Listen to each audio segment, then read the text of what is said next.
에이수스의 ROG는 올해로 20주년을 맞는 하이엔드 게이밍 브랜드로 최근 국내에 다양한 신제품을 내놓았는데요.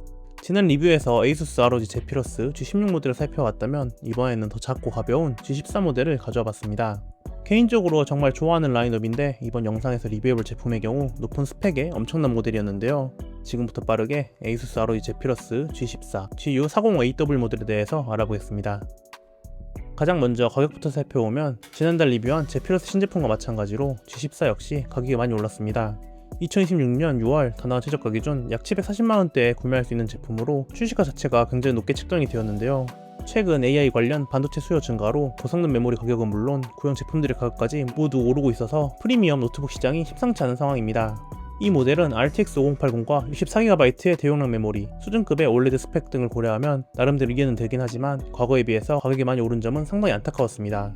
그래도 실제 사용자들의 만족도가 굉장히 높은 제품군 중 하나인데 이번 리뷰를 통해 그만한 값어치가 있는지 자세히 살펴보겠습니다.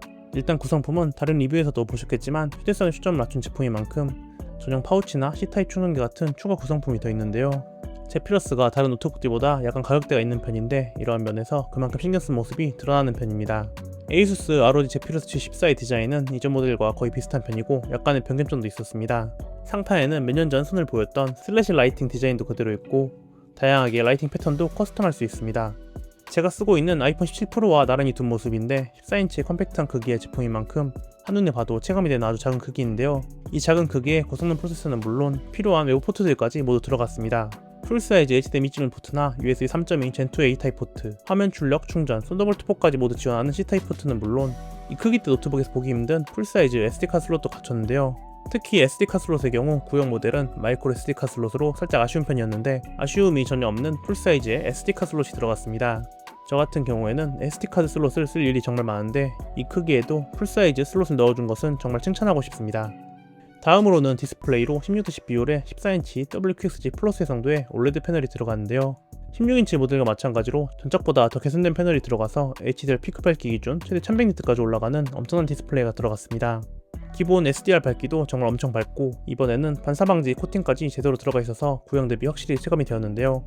색 정확도로 나타내는 델타 E 값도 1 이하의 제품으로 전문가 수준의 패널로 다양한 용도로 활용하기 좋은 굉장히 만족스러운 패널이었습니다.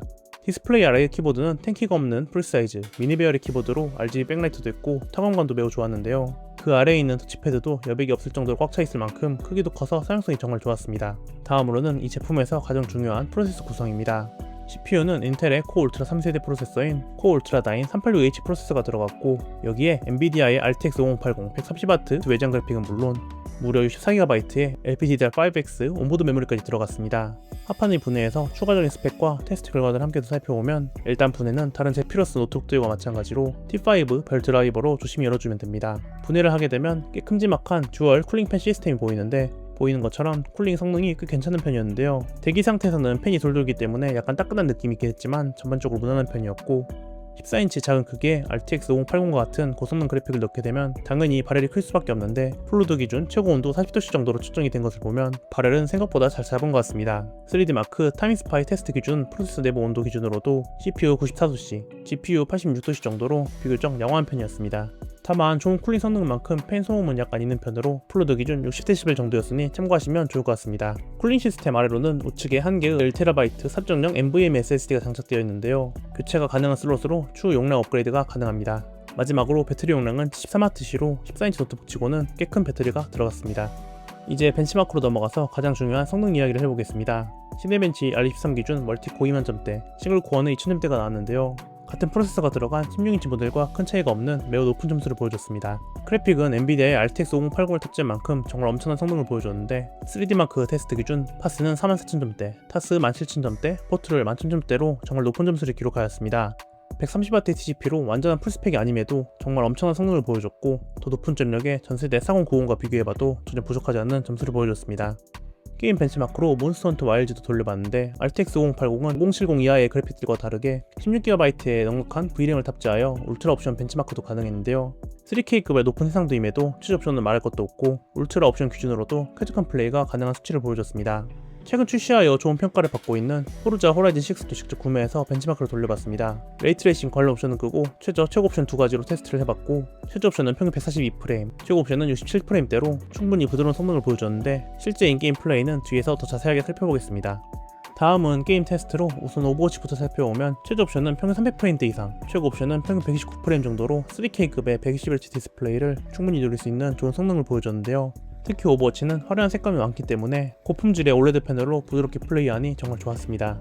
배틀그라운드에서도 최저 옵션 평균 182프레임대, 최고 옵션으로 가도 평균 130프레임 이상을 꾸준하게 보여주면서 아주 쾌적한 플레이가 가능했고, 3 울트라 고민 옵션으로 플레이를 해도 평균 174프레임, 하위 1% 87프레임으로 아주 쾌적한 플레이가 가능했습니다. 화면은 14인치로 작긴 했지만 디스플레이 품질이 정말 좋고 성능도 정말 쾌적해서 생각보다 플레이하는 데는 부족함이 없었습니다.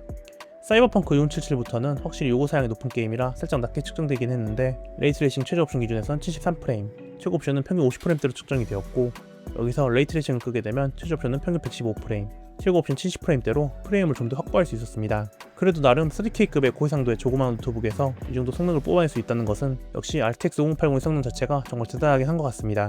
마지막으로 이번에 출시한 포르자 호라이즌 6도 테스트를 진행해봤는데요.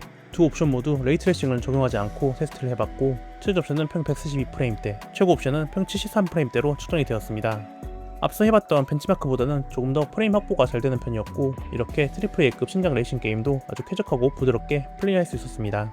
전체적인 게이밍 성능은 14인치 작은 화면을 가진 노트북이지만 코어 울트라 9 386H와 RTX 5080, 64GB 램이라는 엄청난 스펙을 집어넣으면서 어떤 게임이든 대부분 쾌적하게 돌릴 수 있었는데요. 또 발열량이 많은 고성능 프로세서를 탑재한 만큼 방열 설계도 신경을 많이 썼기 때문에 발열 때문에 불쾌함을 느낄 일은 없어서 정말 좋았습니다. 게임용으로 쓰기에는 물론 가능하다면 로컬 LLM 같은 것도 충분히 돌려볼 수 있는 사양 같은데 아무래도 사용할 수 있는 기간이 길지 않기 때문에 거기까진 테스트해보지 못해서 아쉽기도 했습니다. 그래도 이렇게 들고 다니면서 간단한 작업용으로 쓰다가 잠시 쉬어갈 겸 게임 같은 것도 할 수 있고, 이런 식으로 휴대용으로 쓰기에는 정말 좋은 제품 같았습니다. 휴대성이 좋은 고성능 제품인 만큼 밖에서는 이렇게 가볍게 들고 다니고, 집에 와서는 거치대에 올려두고 외장 모니터를 연결해서 데스크탑 대용으로 쓰기에도 정말 좋았는데요. 저는 주로 이렇게 세팅을 해서 노트북을 쓰는 편인데 이 제품도 동일한 세팅을 써보니 확실히 버벅이 하나 없이 쾌적한 작업이 가능해서 매우 만족스러웠습니다. 작고 가벼운 14인치 노트북 안에 코어 울트라 9, RTX 5080, 64GB 메모리와 전문가 수준의 올레드 패널까지 정말 저에게는 최고 노트북이었는데요.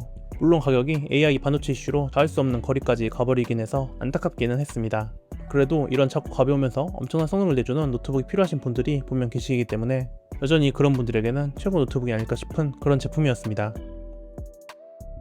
여기까지 ASUS ROG 제피러스 G14 GU405AW 노트북 리뷰였습니다. 긴 리뷰 끝까지 봐주셔서 감사하고 전 다음번 다른 리뷰 시작하겠습니다. 감사합니다.